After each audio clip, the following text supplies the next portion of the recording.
maantayto waa maalin runtii farxad leh way yar tahay dhismuhu yar yahay laakiin dhinaca kale marka laga fiiriyo ayuu muhiim yahay maxaa jira waa say sheegtay wasiiradu waa meeshii ugu horeysay waxay noqon doontaa xarun oo ah wasaaradda oo ay degto meeshii asalka ahayd waxaan qaatay gabdhaha qaranka qaatay oo maaragtay ayaka la siiyey halkana wasaaraddii waa ay insha Allah Soomaaliya waqti dhow insha Allah waxay ka gudbi doontaa qolalkan yaryar waxaan u gudbi doonaa xarumo waaweyn oo ay wasaaraduhu degaan si kumeel gaara laakiin iyo si rasmi ah dhinacana waa la degi karaa waa wasaarad ballaaran oo maxaan ku dhahaa u baahan xarumo fara badan u baahan marka tan waa mid xarunteeda kamid ah waxaan isleeyahay awoodda wasiir Khadiija ku jirta yaan ogahay oo intani way ku yartahay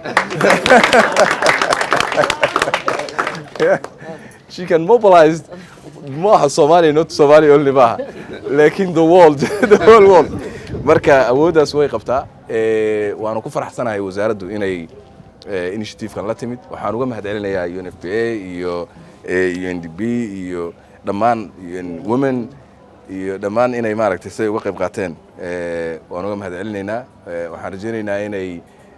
qaybta ugu sii xooga badan ay ka sii qaataan marka la dhiso waxa ku xigi doonta in finishing loo sameeyo oo